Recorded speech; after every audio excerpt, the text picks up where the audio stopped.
the Christians were like 4%, to 8% before the World War I period. Then they were less than 1%. The Assyrians just send letters to the British or to the Russians saying, we're being persecuted. Taxation is resulting in us losing most of our crop. Our young women are constantly being abducted. We live in a lack of security. People can randomly kill us on the roads and we don't receive equal justice. So you often read about the Armenians and Assyrians being deported into the interior and then being abused and killed. It's more private. A lot of the Assyrian position collapses and the remaining people are massacred as a result of the Bolshevik Revolution. I call that the reverse CNN effect. Some conflicts get picked out of all the conflicts and elevated to be like, that's the important conflict. Everyone has to pay attention to Sarajevo. Everyone has to pay attention to Kuwait. Everyone has to pay attention to Kiev. But you don't have to pay attention to Sana'a, Yemen. You don't have to pay attention to Tigray, Ethiopia. You don't have to pay attention to Christians in Nigeria. These are like the reverse CNN effect. Welcome back, everybody, to another episode of the Atheniano Show, where each episode is a new ripple, containing unknown, but unlimited impact. Genocide is probably one of the worst, if not the worst, crimes that any individual or a group of individuals could commit. It involves the intent to physically destroy an ethnic, religious, national, or racial group. And there are many well-known genocides that you've probably heard of, like the Armenian Genocide, like the Bosnian Genocide, like the Rwandan Genocide, and of course, the Holocaust. But there are also many less well-known and less widely recognized genocides that have taken place throughout history, whose stories and events are equally important to tell, often because the effects of those genocides last well beyond the time that those events took place. And so one of those genocides is the Assyrian Genocide, or the genocide against Assyrians, an ethnically Christian group native to the Middle East. And so to help me highlight and shed light on the Assyrian Genocide and its effects, I have esteemed professor of law at Florida International University, Professor Hannibal Travis. So, Professor Travis, thank you so much for being here. I really appreciate it.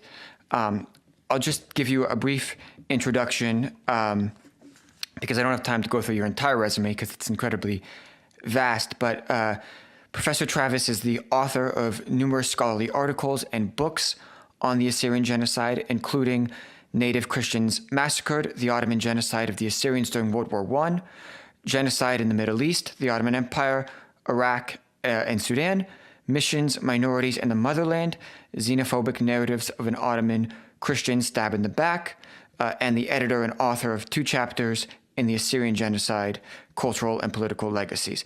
And he also, as I mentioned, teaches law at Florida International University and conducts research in the fields of cyber law, intellectual property, international and comparative law, human rights, genocide studies, antitrust, and telecommunications. So, Professor Travis, again, thank you so much for being here. Yeah, I look forward to it. Thank you.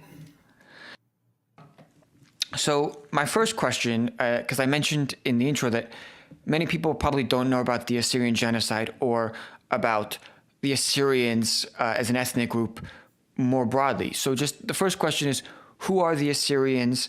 By what other names or labels do people refer to them? And where are they traditionally located, or where is their indigenous home? Sure. So at the time of the genocide, Assyrians were often called Syrians. There was an American Committee for Armenian and Syrian Relief. And the Syrians were probably so called because at some point the A was dropped off of Assyrian from the ancient Assyrians, and they became known as Syrians or Syrian speakers, Suroye, Suraye, stuff like that, in the native language. And when they came to the West, that would be translated as Assyrian or Syrian. In the 20th century, there became a lot more usage of the terms Syriac and Chaldean. The Chaldean denomination or faith was started by an Assyrian in the traditionally Assyrian areas and dioceses of Mesopotamia and what is today southern Turkey and northwestern Iran. The Syriac or Syrian Orthodox, there had been a schism between the Church of Edessa, basically the Syrian Orthodox, and the Church of the East, the Church of the Hakkari Mountains, and northwestern Persia, and Upper Mesopotamia. So oftentimes today, you will read the Assyrians, also known as Chaldeans and Syrians or Syriacs. Other people would prefer to say these are three different communities or groups. I suppose it's up to the individual how they would like to slice things up. If you read some of the works of people who have dug into the history of these terms, like Sargon Donabed and William Warda, you can find the case for treating them as all part of one people that tried to seek a state after World War I, but were denied. And you mentioned the link between the Assyrians and the ancient Assyrian Empire. What evidence is there, or materials is there to suggest that the same people that we call Assyrians today are descendants of the Assyrian Empire? Yeah, so one theory, I suppose, is that Nestorian Christians, Chaldean Christians, branching off from the Nestorian Christians, are basically Christian Kurds or Arabs, because the place Al Jazeera, or the island, had a long Arab heritage. To the east of that, Kurdistan has a Median and Karduchi, or other terms beginning with a K or a C heritage that people link to the Kurds since the 12th or 13th century of the Common Era. In opposition to that, I and others have noted a variety of things. When people do genetic studies, they tend to find a difference between the Assyrians and the Yazidis on the one hand, and the Kurds or the Arabs on the other hand, being kind of genetically distinct. Not, in a large percentage, but in certain groups on the Y chromosome, for example. Linguistically, of course, there's a difference between Semitic, Indo-European, and Altaic language families. The Assyrian Empire, the ancient Assyrian Empire, originally used Sumero-Akkadian or Akkadian as the language, and adopted an administrative language of Aramaic, which was becoming kind of a cross-border, or I guess at that time, global, given that the globe was very small in the days before large ships and airplanes, language. So this Imperial Aramaic or Aramaic then was handed down to the Persian Empire, and today many of the Christian communities of northern Iraq, eastern Syria, southern Turkey, northern Iran speak this Aramaic language.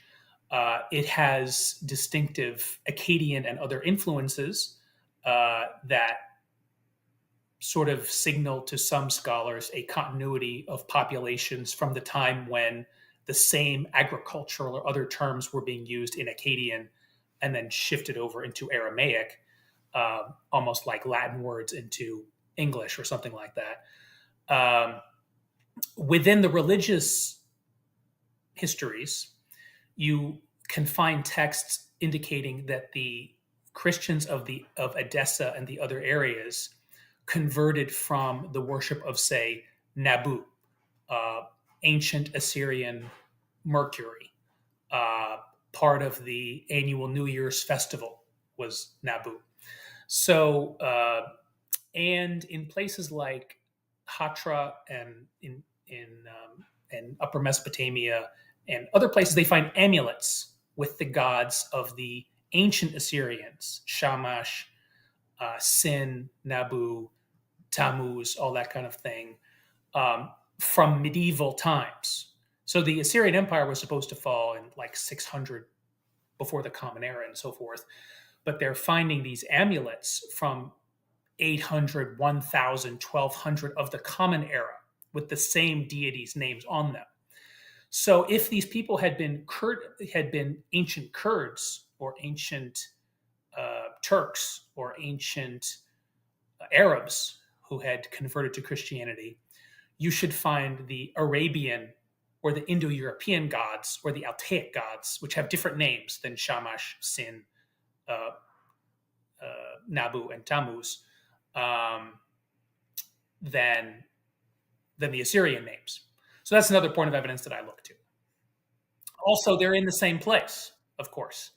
The city names um, of places like Mardin, Erbil, Urmia,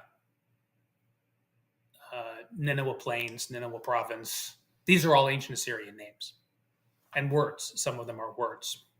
So, turning more to the time period that the genocide took place and roughly how many people died, how many people fled. I was just wondering if you could briefly speak to the extent to how large of a scale the genocide was.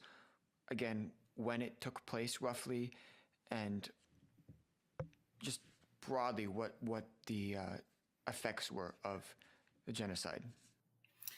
Yeah, so it kind of depends what you mean by it. If you want to link it to the Armenian genocide, most people talk about 1915 to 1918, but even the Armenian genocide continued past 1918 with the Republic of Armenia and attacks from different armies from Turkey and the Adversaries and the Soviets and so forth.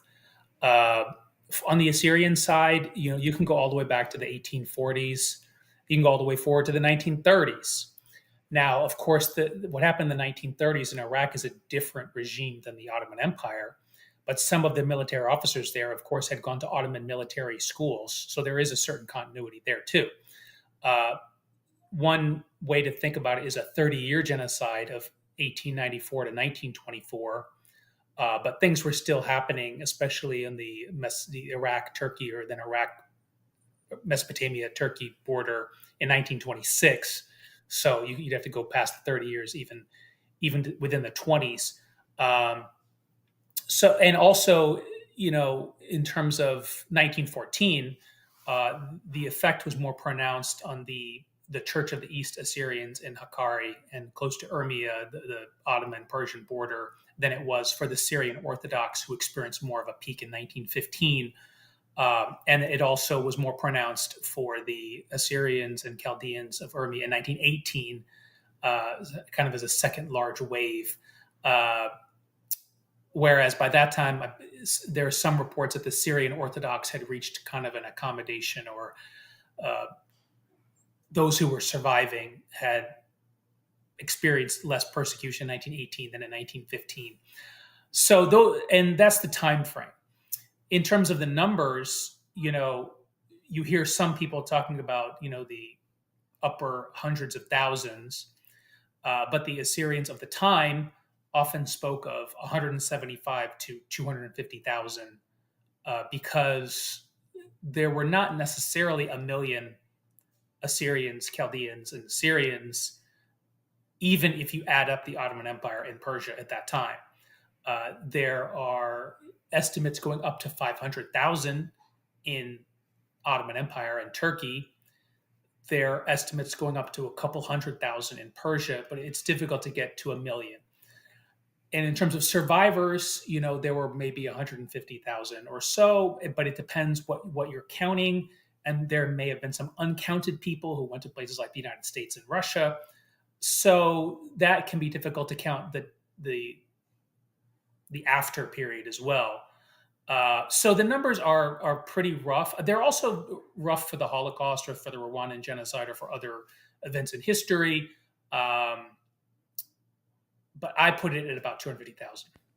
Okay. And so you mentioned that some people consider this a 30-year genocide predating 1914, 1915, and the fall of the Ottoman Empire. So, I guess the question then is, why were the Assyrians living under the Ottoman Empire?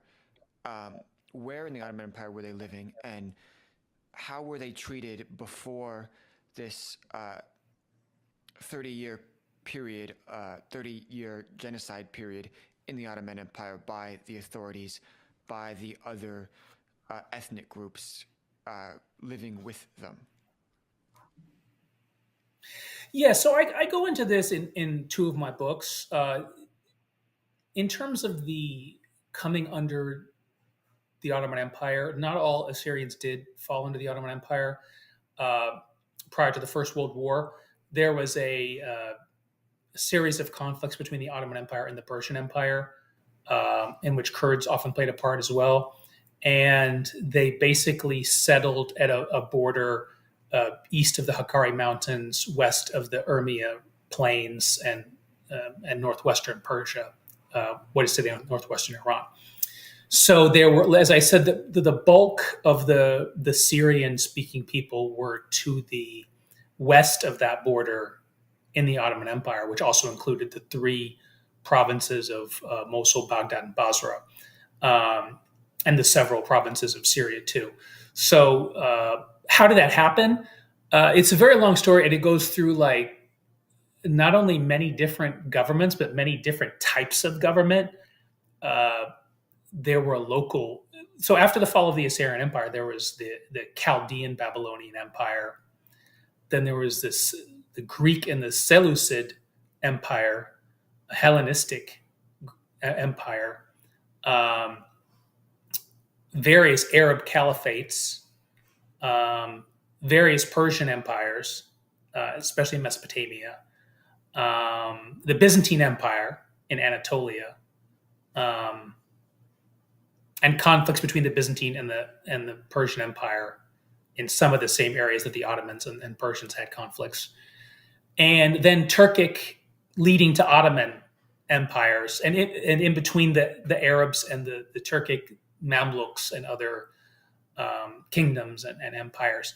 So the main reason is that the Assyrian governing structures and even the Babylonian governing structures had been destroyed, and even the cities were destroyed in many cases. And the population went down considerably compared to ancient times. Places like Nineveh, Babylon had very large populations and irrigation systems and canal systems and trading systems that went even to Lebanon and to India, so that you would see different stones and metals and wood fibers in the imperial palaces and whatnot. A lot of that was destroyed by successive conflicts and invasions, but probably some of the worst occurring from 1100 to 1400, after which the population was very low, and the Ottomans eventually came in and took, as I said, the western part of that whole complex. And so, within the Ottoman Empire, were the Assyrians living in a largely heterogeneous or homogeneous community? Meaning, were they living amongst many different ethnic groups within the Ottoman Empire, or were they kind of living in communities where it was just only Assyrians primarily? Like, were there Assyrian towns and villages where it was 95% Assyrian? People speak of maybe the Tir-Abdin region being one of the more compact in terms of the Syrian Orthodox, but in cities like Edessa or Harput or Urmia or Mosul, Christians in general would have been a minority. So they're, by definition, interspersed in all those places. Then in a more rural setting like Hakkari or Nineveh Plains, there would, of course, have been large populations of Kurds, and depending on where you are, Arabs and Turks. So there's a good deal of interspersing there too. In terms of, there were, however, villages, especially Hakkari villages, Urmia Plains or Lake Urmia region villages that would have been predominantly Assyrian. And part of the Assyrian petitions for statehood to the League of Nations and the Versailles Conference would sort of draw maps that would put all these predominantly or significant populations of Assyrians and Syrian speakers on a map, and then connect them all with a border to try to petition for a state of Assyro-Chaldee or Assyro-Chaldea, as it was then known. And were there any noticeable conflicts between the Assyrians and like the other minority ethnic groups, or even just other ethnic groups like the Kurds and the Turks you mentioned before the period that we call the Assyrian Genocide, like in the mid 1800s, or did these kind of conflict or the persecution of Assyrians really only start in the late 1800s and early 1900s in the Ottoman Empire? The information I've seen is somewhat spotty between the 14th century and the 19th century. As you may have read, there was sort of I don't know if they call it a rediscovery or a series of missions to the Eastern Christians, and especially the Kurdistan area Christians in the 19th century. The digging up of the ancient Assyrian palaces, and the translation of the ancient Assyrian texts and libraries had brought sort of a renewed interest to the people who were still living in that area. And so then you get to have more correspondence between the Assyrians and outside peoples who have records that have been open to scholars. You see Assyrians writing books and so forth, becoming professors at Columbia or other places, or just being authors and so forth. A good deal of press interest. Newspapers start to write about them. So you don't really see that much before 1800, but there was a general pattern in the Ottoman Empire and in other predecessor empires that if certain communities rose up against the state, they would be put to the sword. And you read about this happening in Hakkari in the 1840s, in Bulgaria in the 1860s, in Greece in the 1820s, and in what some people call Armenia in the 1890s. And so that's that 1894 with some Armenian revolutionary activity. You start to see more massacres of the Armenians and Assyrians in that area.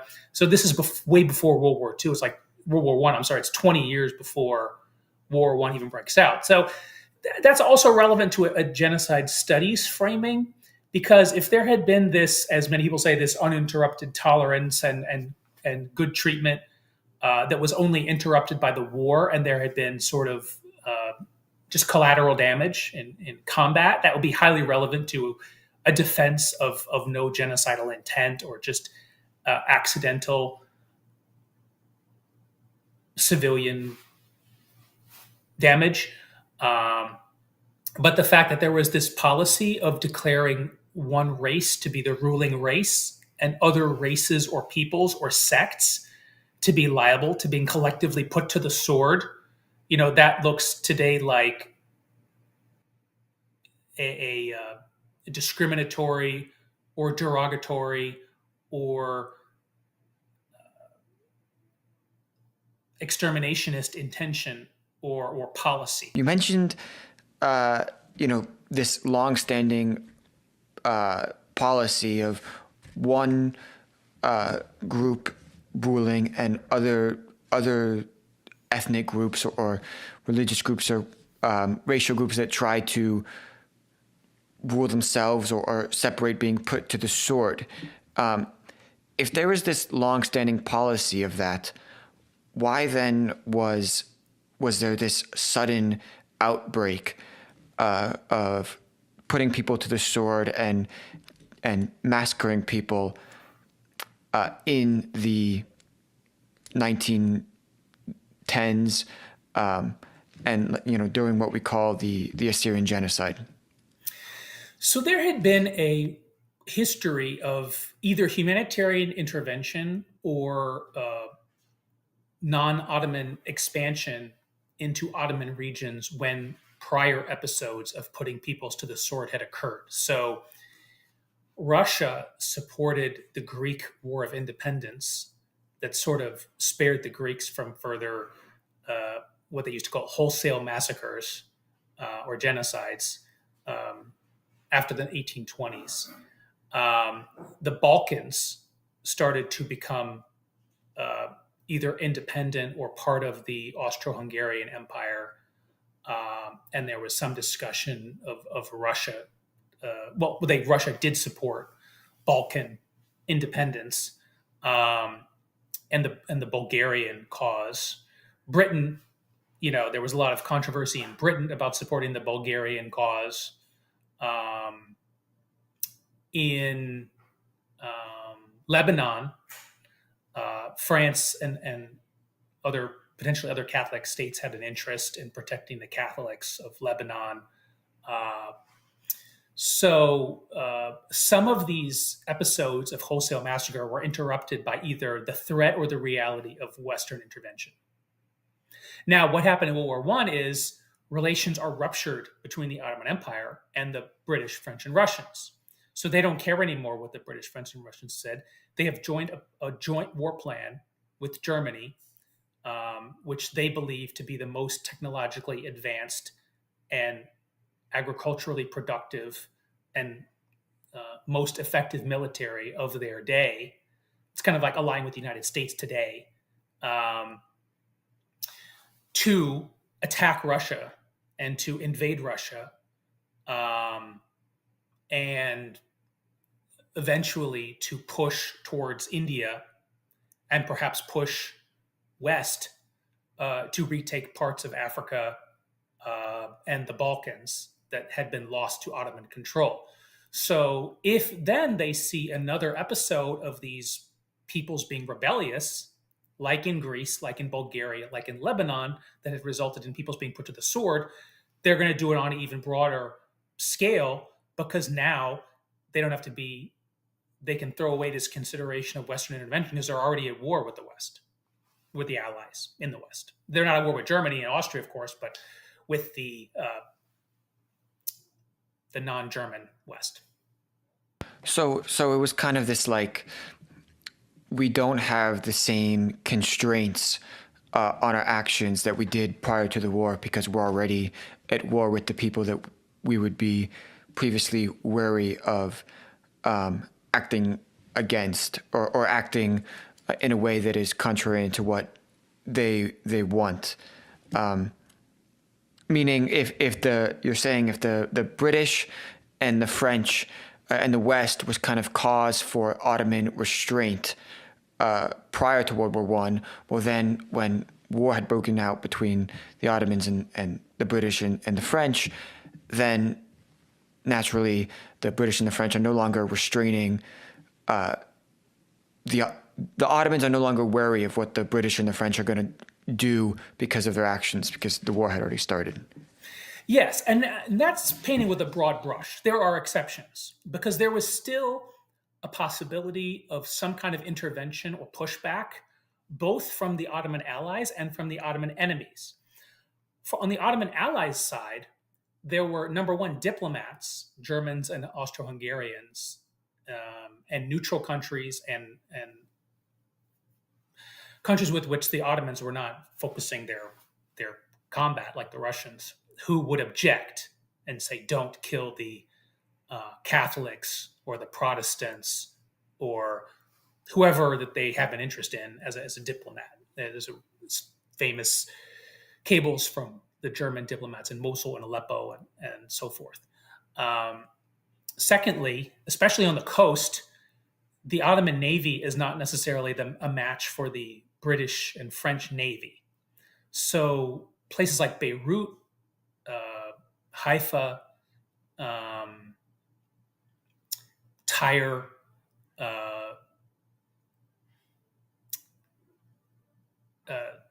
Smyrna, and even Istanbul, if they started to kill the local Christians in a wholesale way there, number one, these places are very perceptible to the Western eye.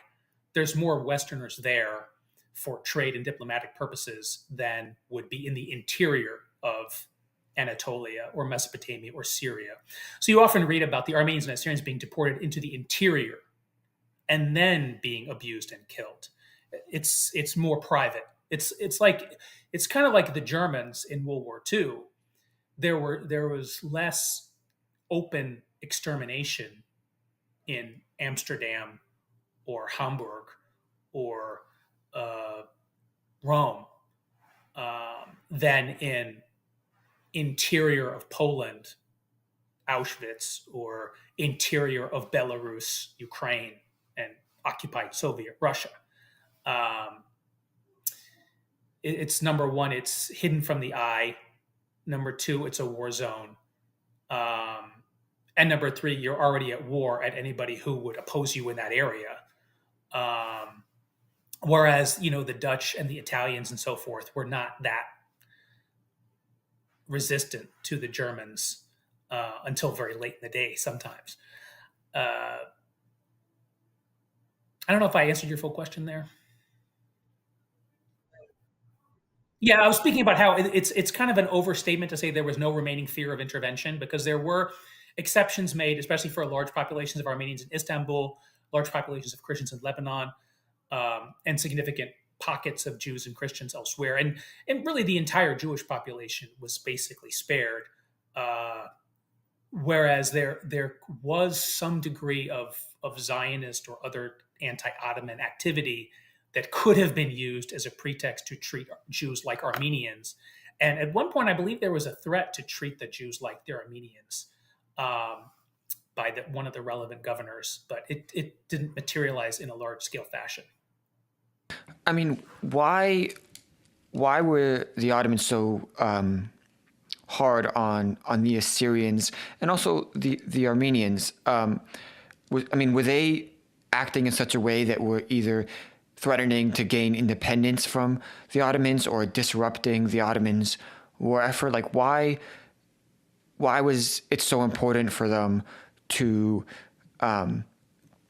so heavily,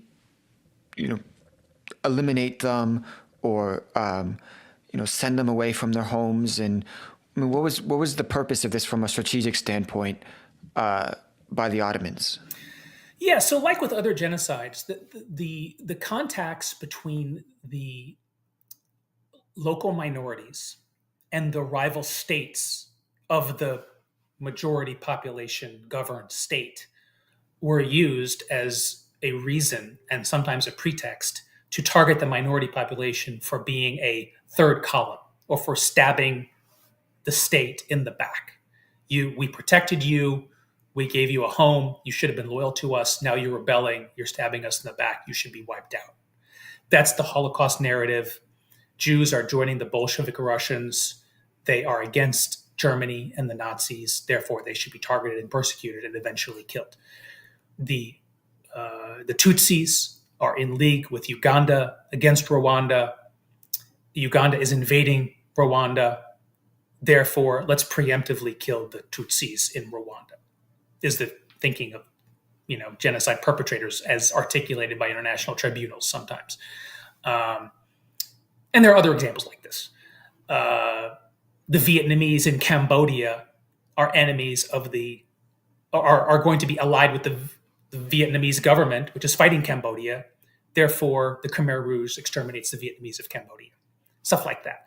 So in the Ottoman context, the Ottomans had, number one, a historical record of fearing Greek, Bulgarian, and other contacts with Russia. Then they see Armenians coming back and forth from Russia, supposedly with weapons, and starting revolutionary organizations in eastern Anatolia. Then they see letters written from Russia or telegrams from Russia to the Assyrians. At one point, it was proposed that the Assyrians join the Russian Orthodox Church. Another point, the Assyrians just send letters to the British or to the Russians saying, we're being persecuted. Taxation is resulting in us losing most of our crop. Our young women are constantly being abducted We live in a lack of security. People can randomly kill us on the roads and we don't receive equal justice, stuff like that.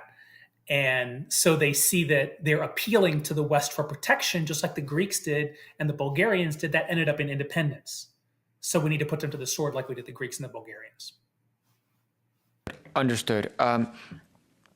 Is there any evidence that there was a serious attempt by the Assyrians to establish their own state and become independent from the Ottomans at this time? So the Patriarch of the Assyrians declares independence from the Ottoman Empire and war on the Ottoman Empire in spring of 1915. And this is often used to say, well, that there was a regular war, so any resulting violence would be wartime violence and not genocidal violence. However, the attacks on the Assyrians and the destruction of villages had started in 1914, 5 to 6 months previously. So they then had felt like, well, the government has already unleashed its military and allied tribes to destroy our villages. So we have no choice but to take up arms in self-defense. And there had been a tradition of Assyrian independence and self-defense in those mountains. The mountains had been some of the least governed regions of the Ottoman Empire. Communication was not good. The roads were not great. So in the late 19th century, the Ottoman Empire realized it had a problem of governance in the east and the mountains, whether it was Kurds or Assyrians or Armenians or Greeks. And it had to, they had councils for propagandizing what's the word in proselytizing Sunni Islam in especially for people like Yazidis or Kurds who they viewed as having maybe irregular or local traditions, and they wanted to have more of an assimilation or an acculturation process. So this tradition of Assyrian and Greek and Kurdish independence and remaining armed was more common in this mountainous area than it would be in the plains area and the cities, where Syrian Orthodox and Catholics were very much on board with the government and conciliatory and saying we're not going to rebel. There was some Syrian Orthodox resistance in the mountains of Tur Abdin, which I cover in my books, and there were Chaldeans, of course, who joined the Assyrian army, and it becomes the army of Assyro-Chaldea. But by and large, it's this kind of resistance and joining the Allies, so to speak, joining England and Russia was more pronounced among the Assyrians. The Nestorian Assyrians, by which I mean. We were talking about the Ottoman policies toward its minorities before the genocide. I was reading it in one of your articles. You were talking about the impact of the Young Turks and their rise to governance in the Ottoman Empire, and kind of the impact of their policies on the ethnic minorities in the Ottoman Empire. Can you just talk about who the Young Turks were and how their policies or their view of the Ottoman Empire and the minorities differed from previous regimes, if at all? Yeah, so kind of like other, communists and Nazis and other modernist movements, the Young Turks viewed the Sultan and the Sultanate and the Caliphate as backwards, old-fashioned, and in need of modernization. So they wanted to build a homeland and have more freedom and progress. One of the names of the parties is Committee of Union and Progress. A unified nation and civil freedoms. So actually many minorities welcomed this. They had seen this pattern of the monarchy basically committing atrocities throughout the empire. they thought maybe these are westernizing influences on Ottoman politics, and they supported them. Some minorities supported the Young Turk movement, the modernization movement. Um, but as I mentioned before, the some of the leading Young Turks thought, well, what we need to do is have a Germanic style modernization, um, which would be militaristic and expansionist, and also modern in the sense of modern nationalism, which is even if you're not rebelling, everybody has to assimilate and have the same language, culture, education, and almost religion.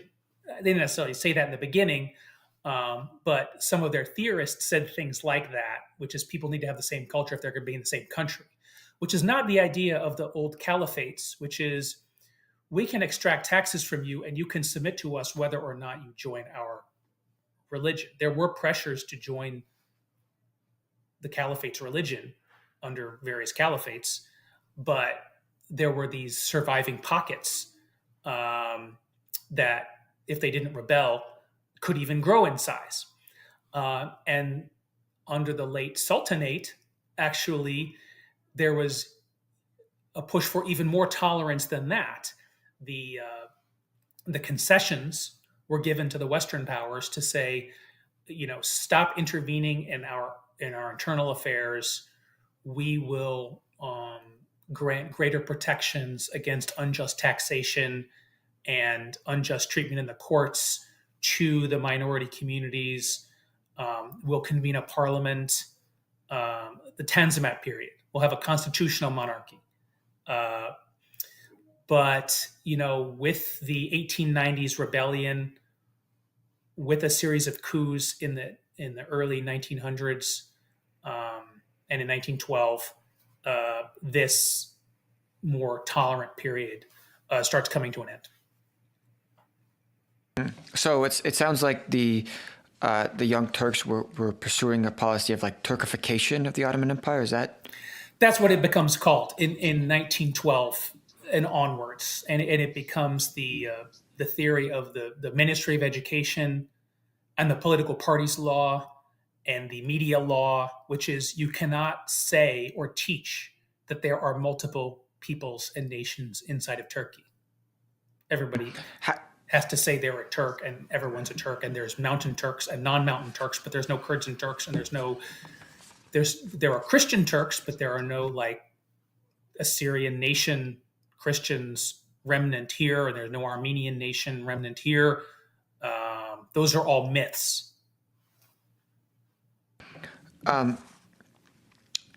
How did you mentioned the role of Russia in assisting not just the Bulgarians and the Greeks, but also helping Armenians and Assyrians? What other key strategic actors or global actors were either helping these minority groups, these minority Christian groups in the Ottoman Empire at the time, or were actually assisting the Ottomans, like the Germans, I don't know, or the Austrian-Hungarians, as you mentioned, who were allies of the Ottomans at the time? Yeah, so there were probably one of the most negative influences was the German influence, and not all Germans. There were sort of two schools of thought within the Germans. One is that let's not bring shame upon ourselves and our side in the war by committing atrocities, especially against Christians, because most of our people are also Christians and most of the Austro-Hungarians are also Christians. So why do we want to conspire against fellow Christians in a world war? It makes us look like the evil side versus England and Russia. Whereas previously Germany had thought they had a bit of a moral high ground because Russia was this backwards feudalistic nation with serfs, and England had done all these things, and India and North America, and the list goes on and on, Ireland, whereas Germany had been, sort of on the defense against Napoleon and so forth, and won that conflict in 1812 and so on. So that was one part of the Germans. The other part of the Germans was we need to have our own colonies and imitate the successful actions of the English and the French in creating cash cows out of foreign nations like India, Vietnam, and Indonesia, and so forth, in the case of the Dutch, and Brazil in the case of the Portuguese, and so forth. How do you do that? Well, they had their African colonies like Namibia,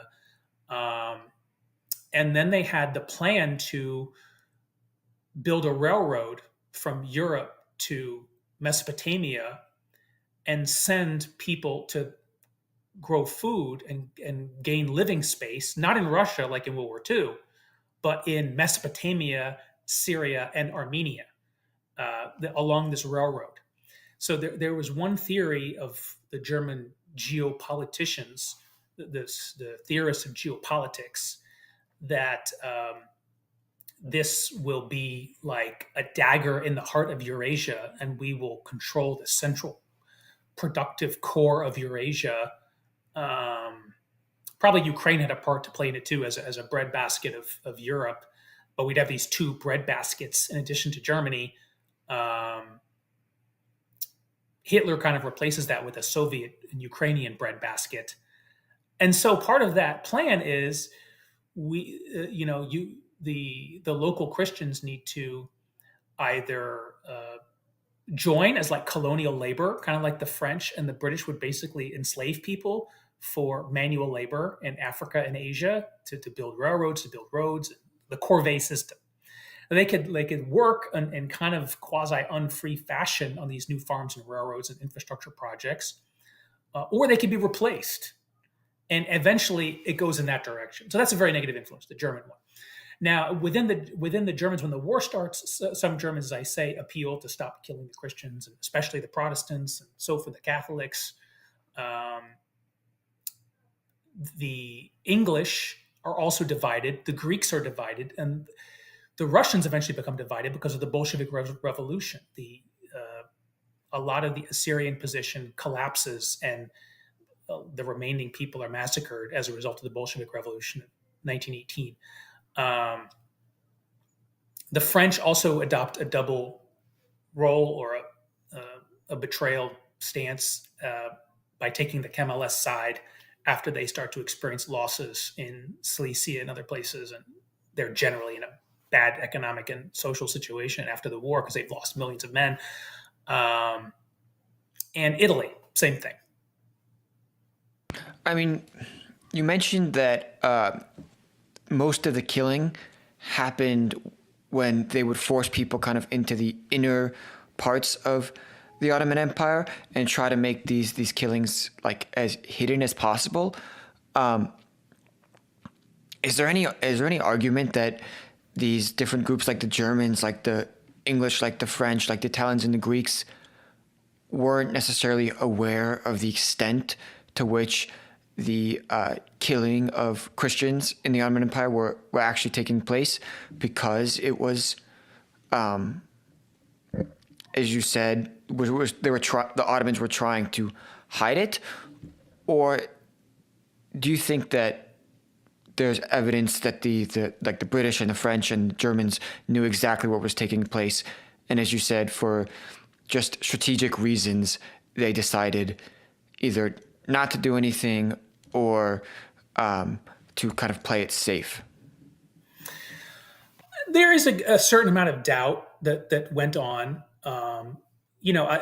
In spring of 1915, there's the famous letter where Britain, France, and Russia say that there are new crimes against humanity and civilization being committed against the Christians of the Ottoman Empire. So that by that time, they've almost adopted a whole new category of crimes against humanity, which previous to this had mostly been used for the slave trade and not for massacres and genocides. And the term genocide is not even really coined until 1943. So the things that are used for genocide before 1943 are crimes against humanity, wholesale massacre, populations put to the sword, and extermination and slaughter. And you find a lot of these words in the diplomatic correspondence and in the press and in the books from the time, and some books have this as their title, the Armenian Massacre or Death of a Nation is one of the Assyrian books, or I don't know if there was an article called The Greatest Crime in History, I believe. Winston Churchill called it a new Holocaust, I think. I don't know what year that was, maybe I don't know, it was 1916 or I believe there was another famous use of the word Holocaust that was I don't know if it was in Danish. It's in an article by a Danish scholar, but so the word Holocaust was also used. But there was still some uncertainty because what is the numerical extent? It's not like today where there's number one, film, number two, smartphone video. In those days, there was almost no film, almost no cameras and video cameras. It was theoretically possible, but there was very little ownership of those things. Number two, there was no telephone, and there were just telegraphs, and most people didn't have access to it. And in war, one of the first things you do is you either occupy the telegraph office or cut the wire. So it's disrupted even if you have it. So the communication is very poor. And then there's a lot of confusion and conflicting reports. Some people will try to put a rosy, paint a rosy picture, kind of like when the Germans would take people to Theresienstadt and other concentration camps, say things are not that bad, and they would get some local people who were being detained to say, I'm being treated well, to the Red Cross or whoever. So they would cover it up. So there are probably some people who are pressured to say things are fine. And so you receive conflicting reports. And that's even when you get reports. And many times you don't even get the report. But sometimes they didn't get a lot of reports. There were the reports that led them to make the declaration. There were a lot of Greeks who go to Greece and say what happened to them. They've been deported from the Black Sea coast or from the coast around Istanbul and Sea of Marmara, and they describe what happened to the other Greeks, or they go to London and have a meeting about that. But it's more spotty than it would be today. But as you can see today, every time there's an alleged genocide today, there's still a lot of debate about, is it really happening? What's the number? They deny it. They try to bring some people out to say it's not so bad where I live, and so forth. Well, I mean, touched on that debate about how people call it, what the different names are. Today, what is the criteria for labeling something, labeling a crime as a genocide, as opposed to just a massacre or mass killing, or some other kind of atrocity? Yes, it's even contested today what the rules are. There are judicial decisions and scholarly and UN commentaries, some of which take a very broad approach to what a genocide is or could be, and some of which take a very narrow approach. Some people would like to say, for example, in the World Court or the International Criminal Court, that if you do not kill the entire surviving population and you let them flee, that's ethnic cleansing and not a genocide. It could be an extermination, it could be a murder, it could be a war crime, it could be a variety of things that's not a genocide because you lack the intent, the specific intent to destroy. And they read the term destroy to mean destroy completely. Even though textually, number one, the Genocide Convention says in whole or in part. That's textually. Then contextually, when they were framing the crime, they cited all these examples that were in part. The number one example that it was framed around was the Holocaust. And the Holocaust in every single country was in part.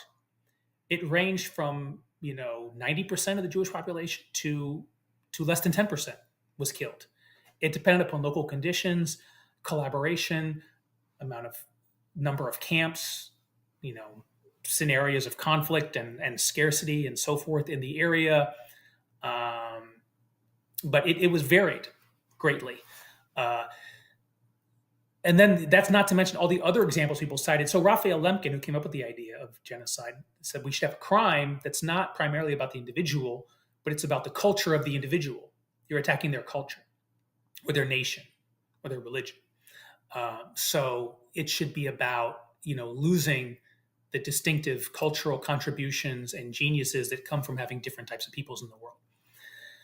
So he cited a number of examples to the UN drafting committee and to other governments and so forth, went on the media and wrote articles and all this kind of thing. He cites the Armenians from World War I as a prime example besides the Holocaust. It's probably the most common one he cites besides the Holocaust is Armenians. Then he cites the Assyrians in 1933 in Iraq, the Simele massacre, on several occasions. Then he talks about things like German colonies and ancient Rome, the Christians of ancient Rome, of course, who were not completely exterminated, or there'd be no Christians today if they had squelched it in the bud. I suppose there'd be no Western Christians. There still could have been Eastern Christians. And he also cites things like the Crusades, medieval wars, and the siege of Magdeburg, sort of Protestant versus Catholic warfare and massacre. So all of his examples are in part. And there are many examples of groups not even all being deported at the same time. And even if they were all deported, not everybody was killed. So that's why I criticize this narrow interpretation that you sometimes see. So on your understanding, it's not necessarily about the numerical number of people that are killed in the proportion of a certain ethnic, religious, national, or racial group that are killed. It's about the intent to try to target those specific groups because they belong to that specific group. Is that more or less correct? The number does go to the intent, because if the number is very low as a percentage of the group, and if there are other reasons why you could be doing this, it tends to rebut the idea that you are targeting the group for its groupness. So, for example, the United States, D-Day, and the invasion of Italy in World War II, they start dropping bombs on Normandy, southern France, eastern France, Sicily, southern Italy, Naples, all these places, because there are Germans there and Italian troops, and they're ejecting them. But they kill like tens of thousands of French and Italian civilians, maybe 100, let's say 100,000 in both cases. It's still not a genocide of the French or Italians by the United States, because they are engaging in combat with these other forces who are large, who have conquered this area, and they're ejecting them. And these other people are being hit incidentally. They're not being rounded up and have their heads cut off, by and large, maybe sometimes. Or they're not being rounded up and physically abused and starved in a small camp or something. Or their children are not being taken by the U.S. soldiers as their own children. These are some of the things that the Genocide Convention uses to distinguish war from genocide, deliberately inflicting conditions of life calculated to bring about the destruction of the group or in whole or in part, transferring children from the victim group to the perpetrator group, inflicting serious bodily or mental harm on the group with the intent to destroy the group in whole or in part. These are different from, I'm bombing your city because I'm at war with you and you're defending it. So in the Assyrian case, we don't necessarily need admission from Ottoman officials or the Ottoman government that they are intending to completely destroy or in part destroy the Assyrian populations, because if their actions indicate that they had intent on doing this and the results of their actions indicate this, so you're saying that we can then infer from those actions that they had a genocidal intent against the Assyrians?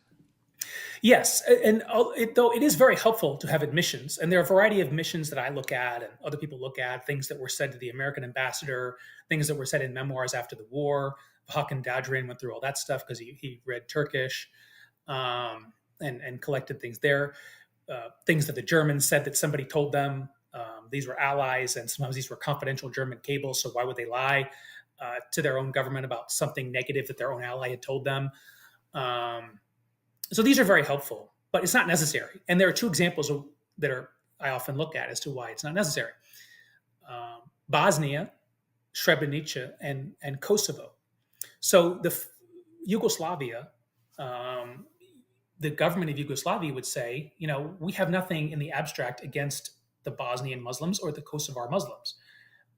We've lived with them in peace since World War II. Their population has increased. We've electrified their areas and given them education and food and jobs and all these other things. But now they're rebelling in league with our historic colonizer, Turkey. So we have to go to war with these rebellious villages and cities and bombard them with artillery and, take up trench positions like in Ukraine and fight until we can reach a peace deal, which they said they were trying to do. Well, the International Criminal Tribunal for the former Yugoslavia and the North Atlantic Treaty Organization and other people say, no, you have a genocidal intent because we see that in Srebrenica, hundreds of men have disappeared after you took over the city of Srebrenica, and we're inferring from that action, rounding people up and killing them, that you want to exterminate the Bosnian Muslim group. Plus, you've said publicly you're seeking revenge against the Bosnians, you're seeking revenge against the Kosovar terrorists and so forth. So we see that 44 people have been killed in the village of Ratsak in Kosovo. So NATO declares a genocide. Germany, United States, England declare a genocide and go to war against Yugoslavia over Kosovo, even though the government of Yugoslavia had been sitting down with the Kosovar side and having peace talks. And before the rebellion had started, had, built them up, you could argue, statistically. It wasn't a complete defense that number one, that they made these protestations that, no, we have a good reason and a legitimate purpose and so forth. And number two, it wasn't a complete defense that there were so many survivors.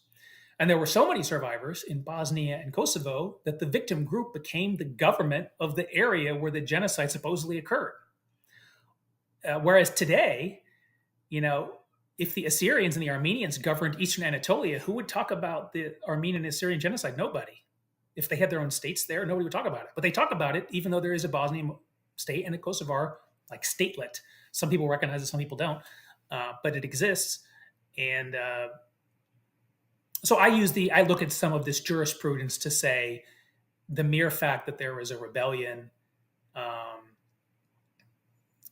and that you do not admit it is not the final factor. So you mentioned that there actually were some examples of the Ottoman officials admitting intent to commit genocidal actions. And I was just wondering if you could give one or two examples of that proof of the admission or intent to commit those genocidal actions against the Assyrians at the time. Yeah, so the military commander Rashid Bey said he exterminated the Assyrians of Persian Azerbaijan. One of the ruling triumvirate, Jamal Pasha, said that the Christians had to be targeted, or they suffered what they did because they had taken the wrong side, basically. And he basically admitted to, like, overdoing it or a broad approach, you could say, in his memoirs.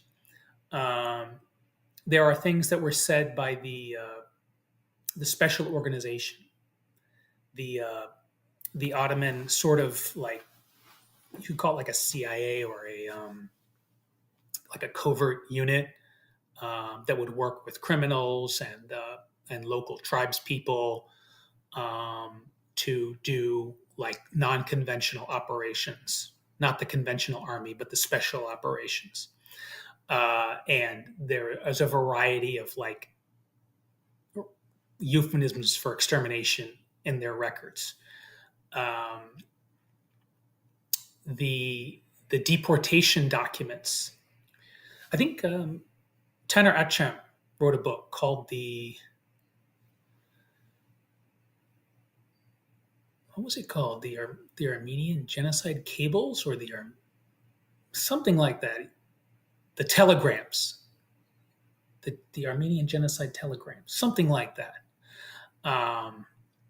Where there's been a long-standing debate about do the telegrams from Central Ottoman Command, Istanbul or the war front, to the regional military commanders and sort of civilian security officers and governors, do these reflect that the Armenians are going to be resettled from the conflict zone in an orderly manner and provided with food and housing, or that they're basically going to be rounded up and pushed into the interior where local tribes will have their way with them and they will be almost naked and certainly undefended. And then we will distribute their homes and businesses among Turks and refugees from the Balkan Wars and Circassia. There's a few telegrams that say that, there might be some food coming, or we're going to build a barracks in Syria for people who've been deported from Armenian towns in Anatolia. But there's also a variety of telegrams that indicate that there are massacres going on. People are arriving without the menfolk. The women are being abused. The children are being distributed. People cannot return to their villages. They're enemies of the state, and all this kind of thing, which you would also read like in a Nazi telegram or in a Rwandan genocide sort of document. There are conflicting documents in the Rwandan genocide too. I mean, there are some interesting articles if you look up the scholarship of the defense lawyers for the Rwandan genocide suspects, where they try to defend their client and say that there are documents indicating their innocence as well as their guilt. There might be some incriminating documents, there might be some exculpatory documents, and this is almost always the case. Even in Nuremberg, a variety of defendants said there are documents that indicate I was not all bad. Even Eichmann said there are some documents that exonerate me, if this or that. I'm not saying I agree with it. I'm just saying that's what lawyers and the accused sometimes say. And sometimes they can find a paragraph here or there that supports their position. So yeah, I believe there are these admissions in the documented record. Vakan Dadrin did a lot of them. Taner Achem did a lot of them. I found some others, but a lot of the ground was covered by them before I even really got on the scene. So I have to credit them. I mean, I'm assuming that modern day Turkey, or Turkey in any period, has not publicly or officially acknowledged this genocide. What are some of the arguments that the Turkish government or people who deny this as a genocide, what are some of the arguments that they... Yeah, interestingly, the government has actually admitted it probably several times, I would argue. Number one, the Treaty of Sèvres led to basically an armistice and so forth. It's kind of like a Treaty of Versailles for the eastern part of the war. And part of it said that there were massacres during the war of non-Christian subjects. And it describes several of the acts that the other documents and admissions describe as happening to the non-Christian subjects. First of all, massacres, but some other things too. Loss of lands. So the Sultan signs that. That's what it's like, Truman's representative and the Emperor's representative signing the thing on the ship to end World War II with Japan. Like someone has to sign this thing. It's the government representative. And they can't do it on their own just because they're a clerk of the army or whatever. That's number one. Number two, the current president, Recep Tayyip Erdogan, said one time that the old governments had done like fascistic ethnic cleansing or something like this, or there had been fascistic acts by past governments. And I guess he was trying to do it to like contrast, like now we have a Justice and Development Party, I think is what his party is called. But before there was like unjust fascistic leadership, the Kemalists, and before that the Ottoman Sultan. We're like way beyond them. But it's for the state, it's an admission.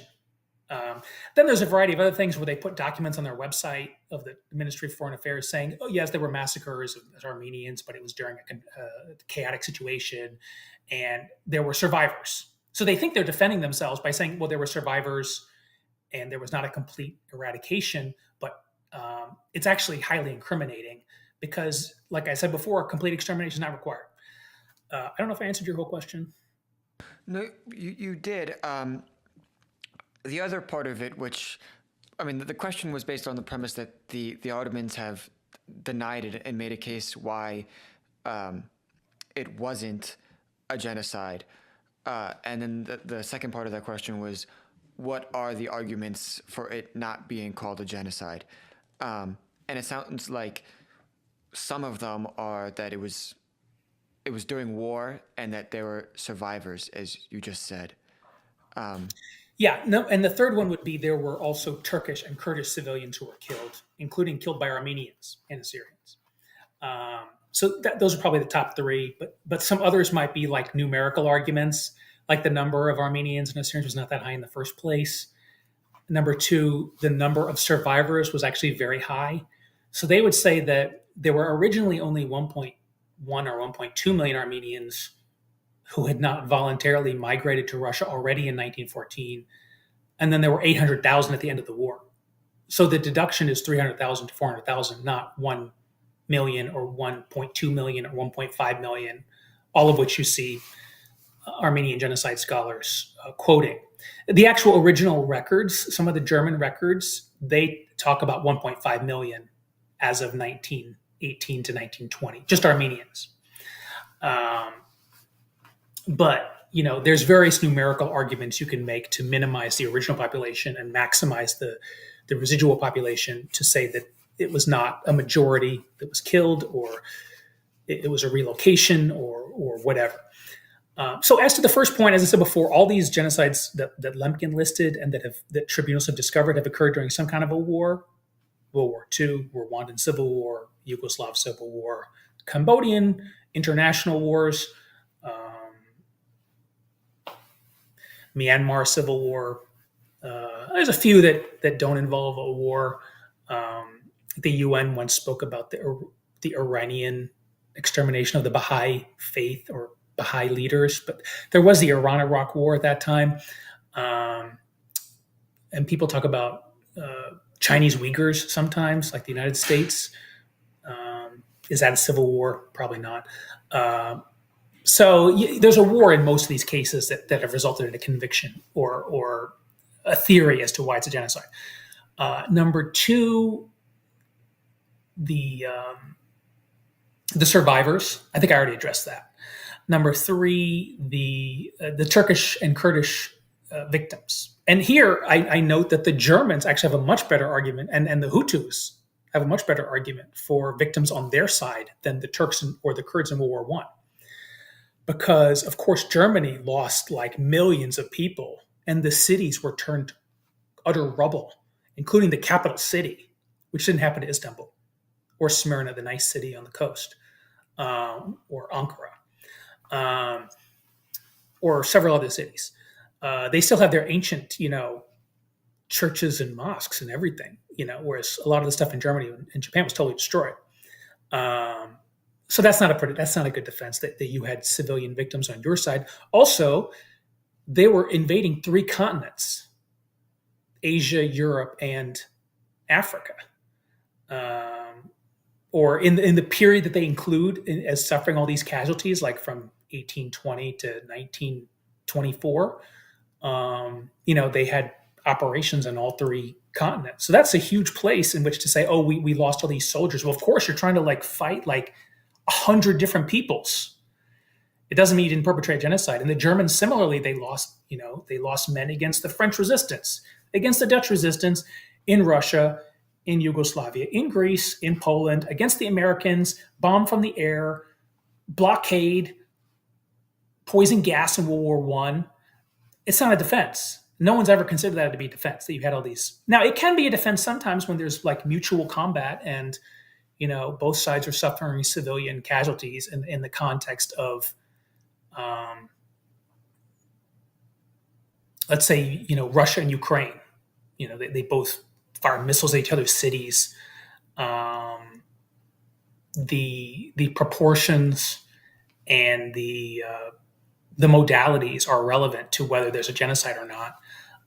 And maybe if Ukraine suffers a huge number of civilian casualties, they could use that as an excuse for why any civilian casualties they cause in Russia are not a genocide but a self-defense. It's relevant, but it's not the defense that they often think that it is. Of course, the Serbs in the Yugoslav wars suffered a large number of civilian casualties on their side. The Hutus, no one ever mentions this, but Hutus, according to UN records, they were suffering tens of thousands of civilian deaths every month. And the Hutus are also, they go beyond Rwanda. If you include the Hutus in the Democratic Republic of Congo, it's possible that more Hutus have died in this whole 30 years of conflict, since the 80s or the early 90s than Tutsis, which you can't say about Turks and Kurds versus Armenians and Assyrians, most likely. If you believe the 1.5 million Armenian thing, it's definitely not true.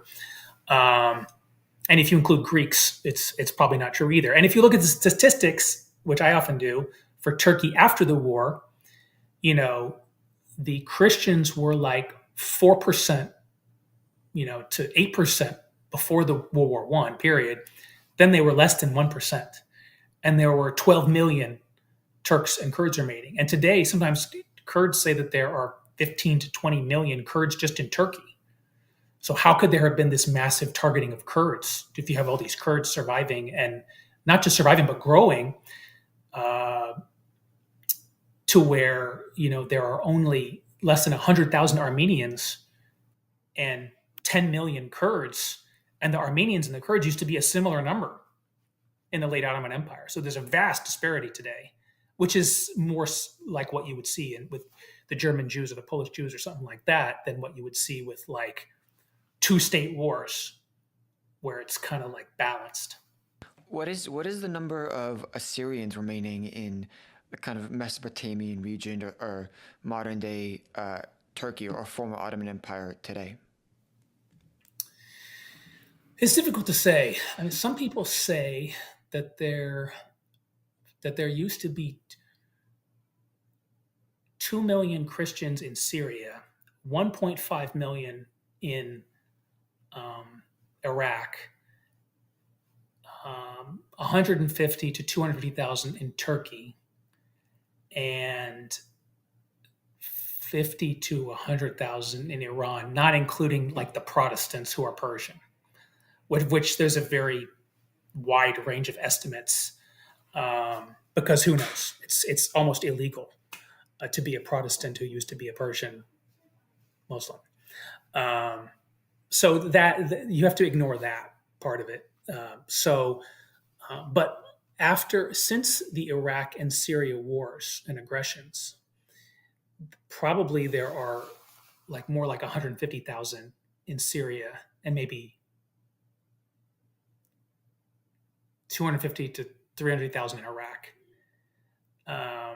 But some people say higher numbers in Syria than lower numbers in Iraq. And it's hard to say because who's going to go count them?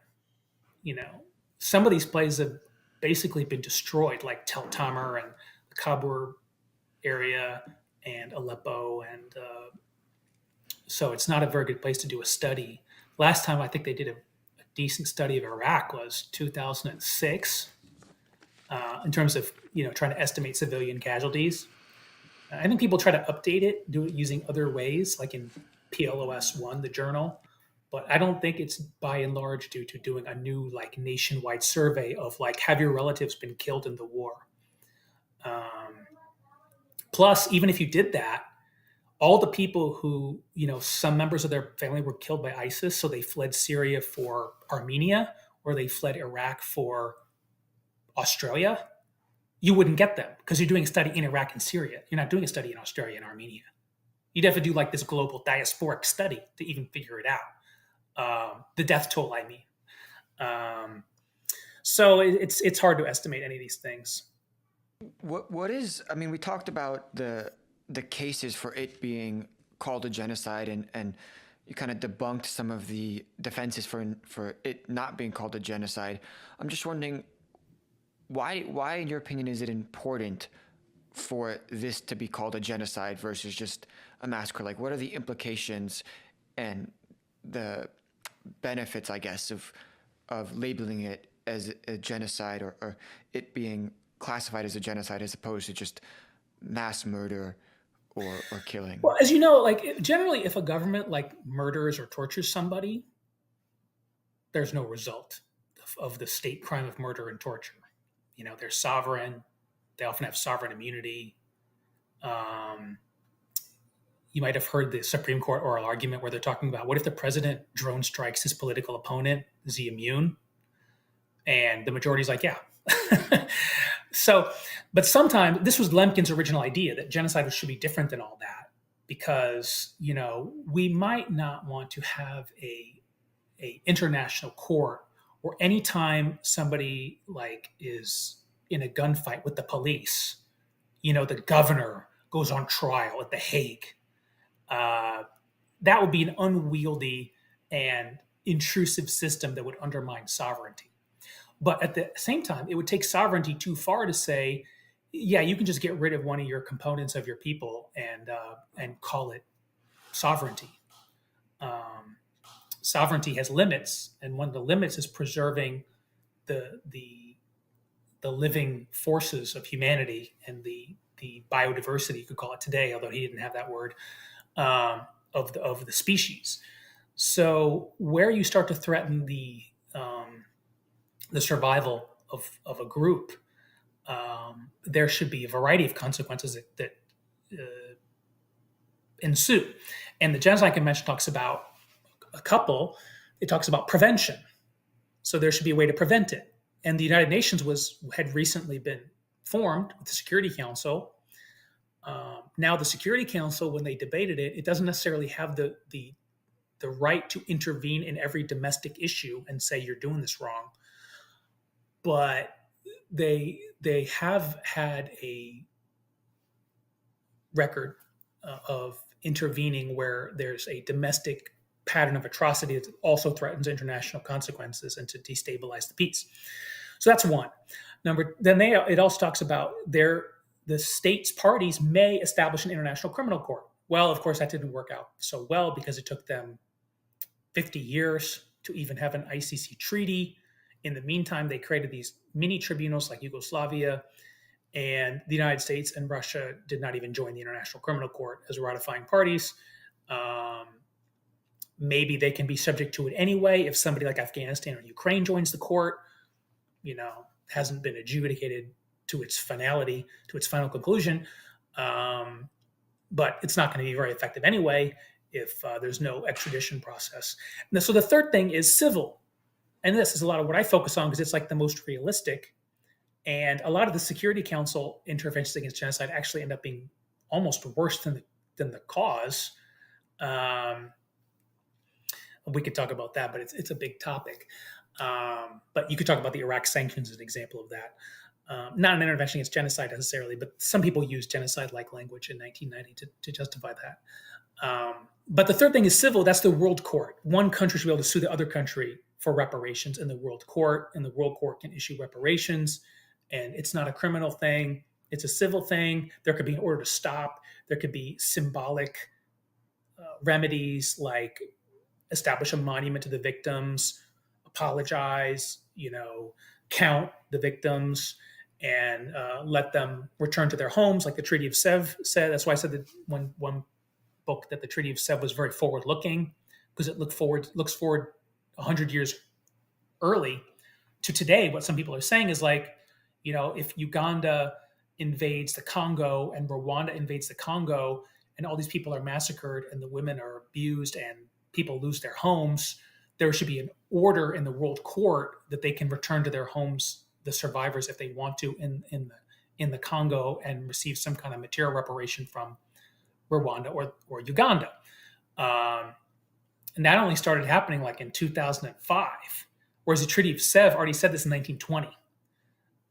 So that's what should have happened to the Armenians and Assyrians and the Greeks, is there should have been some kind of repair of at least part of the wrong. Some parts of it can't be repaired. And that's what happened after World War II. Is number one, the Allies would just start handing out like gold and houses to Jewish victims and displaced persons affected by the Nazi abuses, and take businesses away from the pro-Hitler industrialists and whatnot. I guess to a limited degree, but there was this denazification program. And then there was this much larger process that began of Jews submitting claims and there being like an international claims process to obtain reparations from banks and insurance companies and the state and all these other things. Plus establishing a whole country, for their benefit that Germany ended up subsidizing. I mean, how would reparations and kind of are symbolic gestures to acknowledge the Assyrian genocide, how would that happen today? Because the Ottoman Empire obviously no longer stands and the Assyrians don't have a sovereign state. So how could that take place in today? And how could the Assyrians get some kind of financial support or reparations, as you said, for what happened to them? Yeah, I talk about several analogies to this. A lot of Armenians, American and Armenian from Armenia and Armenian European scholars talk about what if the state of Armenia brought this claim against the state of Turkey. That's one thing for Armenians. And there are some Assyrians who live in Armenia who could benefit from that. But it's still very difficult and probably time barred and a variety of other things. So that's not the best alternative. There are things that have lawsuits that have been filed by individual Jews and Jewish institutions, like Chabads, or individual Jews like the Ottoman plaintiff who had a Klimt painting from the movie The Woman in Red, I think it's called, led to a case of Ottoman versus the Republic of Austria. That's another case where a Jewish person had their Coca-Cola franchise expropriated by the Nasserists in Egypt, who had an anti-Semitic motive allegedly. So that was like an illegal conversion and expropriation. Some Bosnian Muslim victims have sued Bosnian Serb alleged perpetrators in the United States and gotten orders of reparation from them. So I talk about some of these things. Theoretically, you could also bring a case like in a place like the European Court of Human Rights that Turkey has joined into, or a country like Iraq or Syria could have sued Turkey, not for the Ottoman times, but for the supporting of ISIS and other rebel groups in the post-Ottoman times. That has led to a lot of the survivors of the Ottoman Christian genocide, places like Deir el-Zor, Nineveh Plains, Aleppo, led to them being displaced again or killed. But now, of course, Syria is not going to do that, and Iraq probably won't do it either, but they theoretically could have. And it might have been some deterrent to this explosion of aggression that we've seen in the region. I mean, so you talked about, the way that Assyrians and Christians in the Middle East have been continually persecuted, not just during, the Ottoman Empire and the Assyrian Genocide, but also even, you mentioned the 1930s in Iraq, and obviously, in the 21st century, there's been a lot of violence against Christians and Assyrians in the Middle East. I'm wondering if you think that the lack of recognition that the Assyrian genocide has gotten has helped enable or allow the continued persecution of the Assyrians and other Christians in the Middle East after the Assyrian genocide and even today. Yeah, certainly. I mean, every time you see There could be instability in Serbia, like a news report. People will say, "Oh, we can't have that because there'll be a return to the genocide of the '90s." Or there's some kind of Hutu extremism in Rwanda. Oh, we can't have that. It's going to be a return to the genocide of the 1990s. But if you don't remember the Ottoman Christian genocide and there's extremism in the region, you might ignore it for many years because you've never heard of this kind of a threat, or it doesn't remind you of anything. I call that the reverse CNN effect.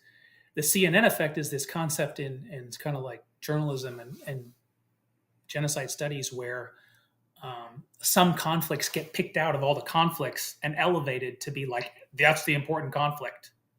Everyone has to pay attention to Sarajevo. Everyone has to pay attention to Kuwait. Everyone has to pay attention to Kiev. But you don't have to pay attention to Sana'a, Yemen. You don't have to pay attention to Tigray, Ethiopia. You don't have to pay attention to Christians in Nigeria. These are like the reverse CNN effect. So I argue this is what happened to a lot of these victims of ISIS and Al-Qaeda in Iraq and Syria, is that it didn't remind people of anything. So they didn't announce a lot of warnings and never again, and we can't allow this to happen again, and so forth.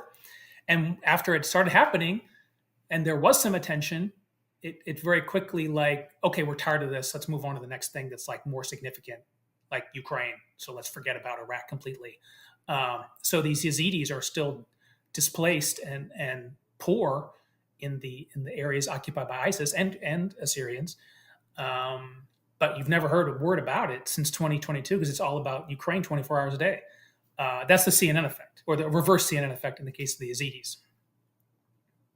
Is there a particular reason why you think, that these other kind of ethnic groups like the Assyrians, like the Yazidis, are kind of victims of what you call the reverse CNN effect, where they just are not paid attention to by, mass media and, many different outlets and just in the front of people's minds more generally? Like, is it just because it's in a part of the world or that people don't know about, or that their populations are relatively small so people don't think about it as much? Like, what do you think is the reason why, as you said, they're victims to this reverse CNN effect?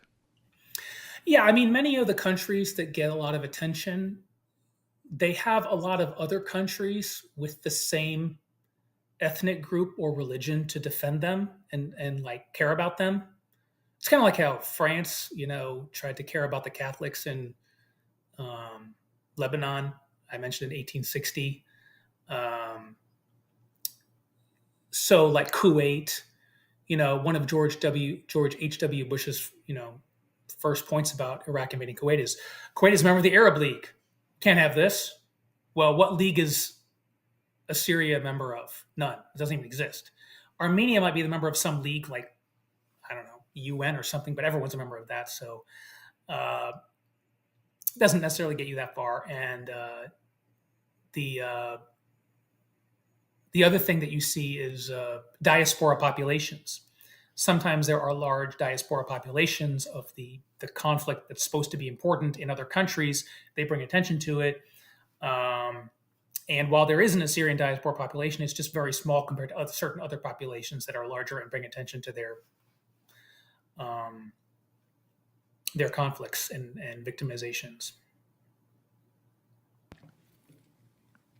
So, I mean, what perversely, I've mentioned this before, is perversely that means almost like the worse your genocide, the less it's going to be remembered, because there's literally no one around to remember it. And there are some people, like Raphael Lemkin mentions, they're like tribes from Canada or Australia. They just 100% do not exist anymore. And therefore, it's very poorly remembered because there's no one to even ever talk about it every year. Other people have survivors, so they can talk about it every year. That's kind of a perverse thing about reverse CNN effect and memory of genocide. I mean, so then what can be done in the present moment besides kind of continuing to just raise awareness for the Assyrian genocide and the persecution of Assyrians, what can be done to prevent further escalation of violence and prevent it from getting to the point where there's almost like no Assyrians left, and then it's just completely forgotten because there's just one or two people left who actually are Assyrian and can speak about it, but they're not getting enough, they're not getting enough news attention, or they're not getting a microphone to actually speak about it. Yeah, I mean, there could have been like UN safe areas or something. That's what a lot of genocide scholars talk about, is like declaring safe areas. Was tried in Bosnia. Actually, the Bosnian population has increased a lot in some of those areas. But the problem with it is, the nations who are in the United Nations have to contribute a lot of troops and money to fund all this, and they're off suffering such horrible problems that they don't want to contribute that much money. Number two, a lot of them are at each other's throats, so they can't cooperate on such a big project.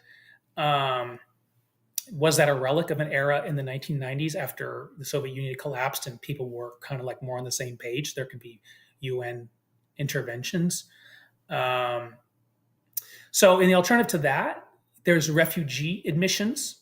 So I've written about refugee admissions in a couple of pieces, and it was used for displaced persons from the Holocaust. There was a passport system before Raphael Lemkin. The person who was kind of like most like Raphael Lemkin was called Fridtjof Nansen, the League of Nations sort of, I forget what his title was, some kind of commissioner of the League of Nations, and had a passport system for people who were no longer protected by their country, which is a concept that's been taken up by refugee law. Is like you have a well-founded fear of persecution, like you're not protected. And it could even be private persecution. So a lot of Assyrians and Yazidis and other people and Kurds and Arabs and everyone have obtained refugee status in other countries. Assyrians in Australia, United States, Europe, and Yazidis in Germany and so forth, Austria. That's probably the main one that's meaningful, but even that is like reaching not its brightest moment, because there's fatigue with migration, and there are high housing costs, and there are perceived national security risks. Like national security is an exception to the duty to accept certain refugees. So, that era, they're talking about sending a lot of people back to Syria, despite Syria being, occupied by who these days. So, if they're considering that, what are other people like from Iraq supposed to expect? It's hard to say. Okay, my last question for you is, you've written a lot about the Assyrian Genocide. You've given talks on the Assyrian Genocide and just genocide of Christians in the Middle East more broadly. I'm just wondering why are you particularly so interested in this subject and in the Assyrian Genocide specifically? It's part of like my family's history in a way. That's part of it. It's an interesting subject for the 21st century, I find, because people started mentioning Assyrians more after 2001 and 2003. So you started to see more journalistic interest in it. So then articles would come out about people's experiences and different families, and it was possible to think about the history of those areas in that way. It's kind of like if today all of a sudden there was a flare up in Rwanda, people would start thinking about the Rwandan genocide again more often. And then the more I got into the law, the legal history of it, the more I found that Assyrians had a more central role than has been acknowledged. So I think it's important to acknowledge that, to get the meaning of genocide right, you have to get the study of the Assyrian genocide right, because the Assyrians were cited as one of the examples to frame the treaty. That was one of the reasons to have this treaty. So if you don't understand what happened in 1933 or what happened in World War I, You're not going to understand why we have this treaty, and you're not going to understand the context of these words, which is going to lead to the wrong conclusions in the 21st century. Understood. Okay. Do you have any, upcoming research or projects or articles / books that you're working on that you'd like to just share or kind of highlight to people watching or listening? Upcoming, I think almost everything has come out. There was a book that came out from Routledge in 2013, The Greek Genocide by Acham and Kyriakides and Christo Kyriakides, I believe. And there was a book that came out in 2018. I think you mentioned the Assyrian Genocide, Cultural and Political Legacies. That unfortunately, it only covers about up to the period of 2016 or 2017. But that does, I think, as indicated by the title, try to draw some lines of political connection and legacy from what happened in World War I to what happened in 2014 to 2017. Okay, well, Professor Travis, thank you so much for doing this. I really appreciate it. It was really interesting and such a pleasure to have you. So thank you so much. Thanks for inviting me.